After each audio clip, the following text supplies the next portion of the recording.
Semuanya, perkenalkan nama saya Indra dengan NIM 2010417125 dari kelas S1 Manajemen, dosen pengampu Pak Adi Mursalin CMM.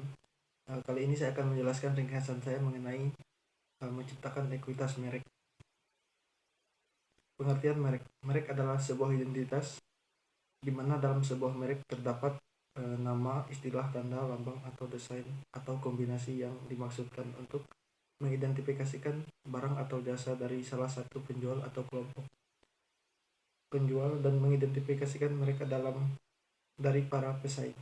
Definisi merek dapat bersifat yang pertama fungsional, rasional atau nyata, yang kedua simbolis, emosional atau tidak nyata. Peran merek bagi konsumen dapat mengidentifikasikan sumber dan memungkinkan konsumen menuntut tanggung jawab atas kinerja. Yang kedua, menyederhanakan pengembalian keputusan dan mengurangi risiko bagi perusahaan. Pertama, menyederhanakan penanganan dan penelusuran produk. Yang kedua, membantu mengatur catatan persediaan atau akuntansi. Yang ketiga, perlindungan hukum untuk fitur atau aspek unik politik. Yang keempat, mengamankan keunggulan kompetitif.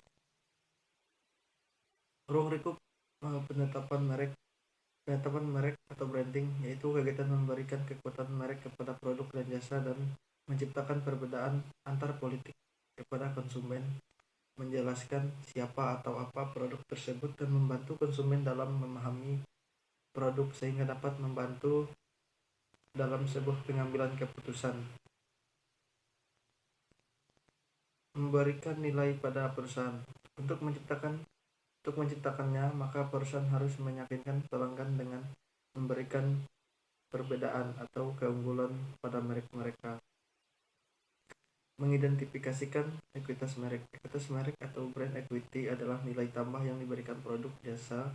Ekuitas merek dapat tercermin pada cara konsumen berpikir, merasa, dan bertindak dalam hubungan dengan mereka, dan juga harga, pangsa pasar, dan profitabilitas yang diberikan mereka bagi perusahaan. 3 penggerak utama ekuitas merek. Yang pertama, pilihan awal untuk elemen atau identitas merek yang membentuk merek, dalam kurung nama merek, URL atau logo atau lambang, karakteristik, slogan, dan lain-lain. Yang kedua, produk atau jasa serta semua kegiatan pemasaran dan program pemasaran pendukung yang menyertainya. Yang ketiga, asosiasi lain yang diberikan secara tidak langsung dengan menghubungkan merek tersebut dengan beberapa etnis lain. Elemen merek adalah alat pemberi nama dagang yang mengidentifikasikan merek atau logo, lambang, karakter, slogan, lagu, dan lain-lain. Kriteria pemilihan merek: yang pertama, dapat diingat. Yang kedua, berarti. Yang ketiga, dapat disukai. Yang keempat, dapat ditransfer. Yang keempat, dapat disesuaikan. Yang kelima, dapat dilindungi. Merancang pemasaran holistik. 3 tema pemasaran holistik. Yang pertama adalah personalisasi atau experience marketing. Cara ini memperkenalkan merek dengan cara satu persatu. Yang kedua, integralisasi atau integral marketing. Dengan cara ini perkenalkan asal merek dari univer, yang berarti suatu merek tidak bermain sendiri, artinya banyak merek. Yang ketiga, internalisasi.